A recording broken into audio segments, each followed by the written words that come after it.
not because of karma that we don't eat other plants or vegetables, but because we don't want to hurt them, that's all. If you do want to avoid hurting the plants or causing them worry or sorrow or nervousness, then you choose the vegetables in the list that I read to you. They have no pain. Or even if they have, it's like nothing.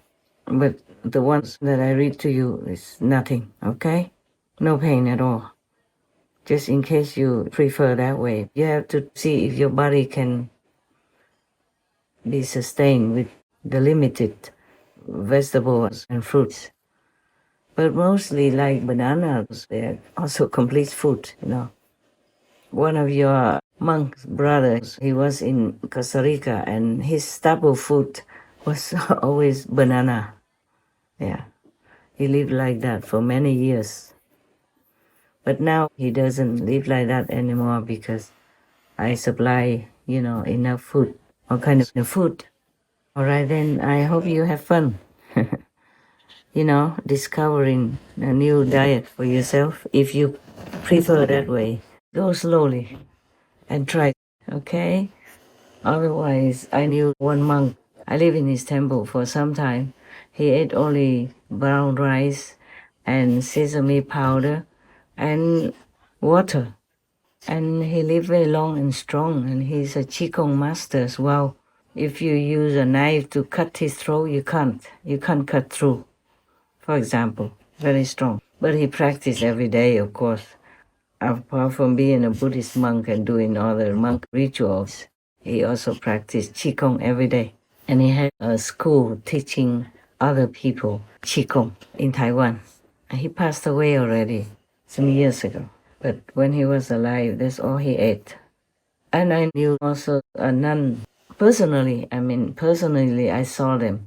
Like this monk, I live in his temple with other monks and nuns for some time. And I knew one nun who didn't eat anything. She drank just a little bit of water. But that water was, of course, already blessed by reciting the names of the Buddhas before she drank. She also passed away already, but when she was alive, she never spoke even. She didn't want to speak. She just used sign language, and her disciples would translate to you.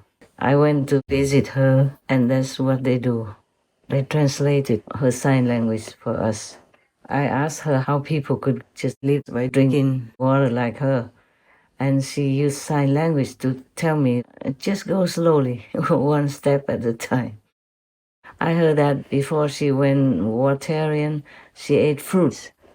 They just brought her a plate of fruits every day, and one day she pushed it away. Then they knew she didn't want to eat any more fruits. So from then on, she just drank some water. I knew her personally and also talked to her through sign language, of course. And we saw many shows on our Supreme Master TV about monks and nuns who don't eat. That is common nowadays. But do not try all this, okay? If you really want to try, you have to find some expert guidance, some people who know how to do that. Otherwise, just eat simple foods, exercise, do exercise daily. Walk in fresh air, for example, like that.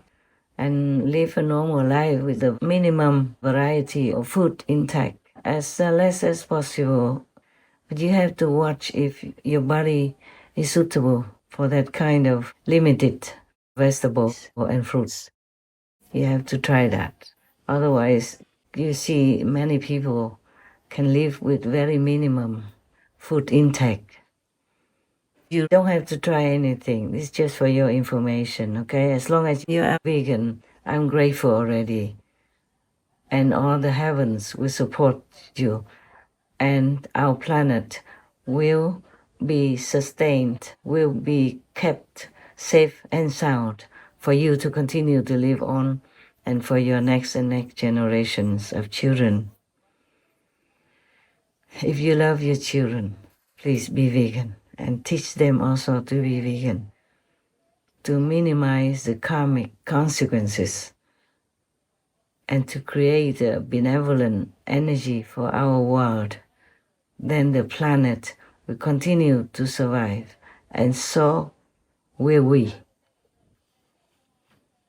As mentioned before, if some kind of herbs or plants that you make into sprouts and you eat when they're still sprouts or grown very little, not grown into a hard body of a plant or tree, then it's all right to consume. But it's better if you have your own garden, then you can decide.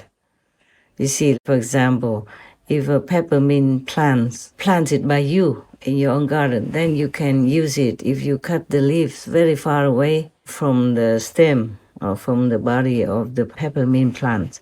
Then that doesn't cause that much pain, very little or almost zero.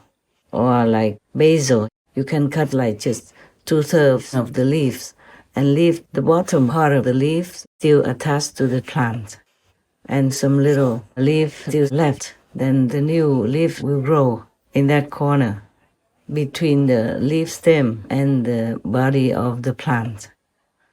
New leaves will spring forth and grow. For many herbs, it's like that. But some herbs you have to cut the whole branch, even a small twig, then it will cause pain. For example, rosemary. If you want to use rosemary, you have to cut a twig or part of the twig. That would cause pain for the rosemary plant, or bush, you call them. And those berries that you can just easily pick, almost like it will fall into your hand if you touch them. Those very soft berries, they are okay. They don't feel that much pain. So very little things. The plant of the strawberry does feel pain. But like peanut plants, they mostly already wither and yellow before people pull them out of the ground. Sesame plants, similar. And rice and wheat, they already die out. Their spirit left before people harvested them. So it's all right to eat. I am sure there are some more vegetables and fruits you can eat, but most fruit trees like mangoes and apples feel pain when you pluck them. But if they fall on the ground, then it's no problem. You can eat, there's no karma at all. They have already fallen off the tree, so you don't do much. Just pick them up. When I saw any fruit that fell from the tree before, I always pick them up to see if I still can use. Very nice also, still. And like tomato plants, we can eat the fruit. And the plant doesn't feel pain because it doesn't have pain karma. Isn't that wonderful? That plants even have karma. So anyway, maybe next time, if there's something else that you ask and I know about it, then I will tell you. All right. May God bless you all. And may God bless all the beautiful plants and beautiful herbs and bless our whole planet.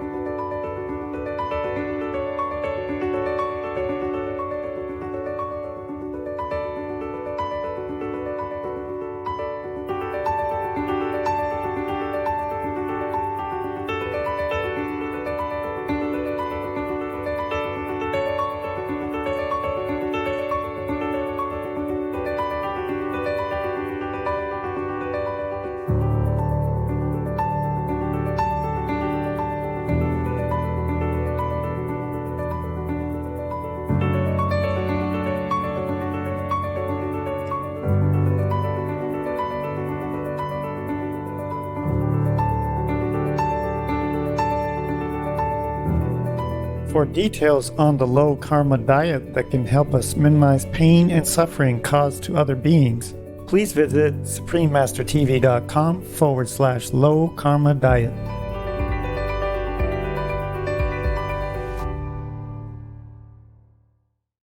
You see, our planet is materialized and becomes valuable due to all the beings on this planet's merit, collective merit put together. So the planet will materialize and become livable. And then the planet would be disintegrated be destroyed, be made to disappear. Also because of the humans, the beings on the planet's lack of merit by their actions, by doing something contrary to building up merit, by doing things that destroy the merit or are devoid of merit. We are not blessed to have this home as a planet anymore. It's just like you have some money to put down for deposit, or you have money to build your house. But the moment you don't have any more money, or you owe money and you can't pay, then the bank either takes it over or you have to leave the property because you can't pay for it. You can't continue to live there anymore. Similar to our planet, it is our home. And if we don't have enough merit to keep it, then we can't survive. We have to leave the planet, or the planet will be destroyed. So please be careful what you eat. At least be vegan, okay? Be vegan. The plant kingdom is so rich in nutrients, vitamins, and health-sustaining properties. God gives us everything we need. Even if some people don't have enough food or they can't work to earn money to buy food, the whole planet, if we are vegan, can sustain everyone on this earth.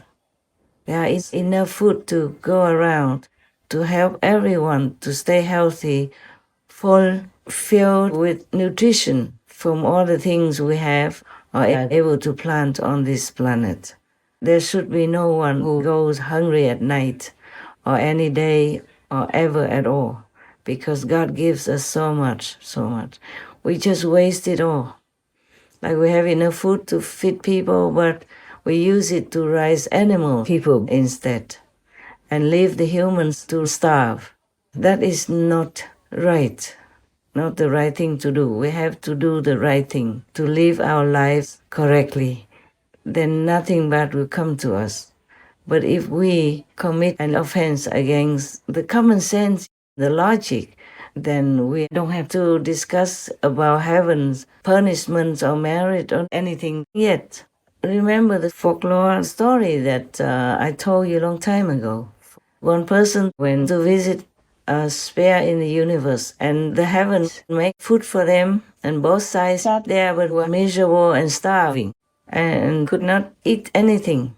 And the other section, the same, heaven offered them a lot of food, and they were happy, and laughing and singing, having full nutrition in their stomach, and all that. And the guests discover that there's a long spoon. When you bend your elbow to put that spoon in your mouth, you cannot because the spoon is very long.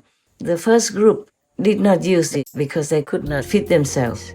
The second group used a long spoon to feed each other. So they were all very happy and ate till they were full. So it is up to us to decide what kind of attitude, what kind of quality we should have and keep. And whatever is a bad quality, we should just discard it. It's like garbage. If we don't want it, we just throw out.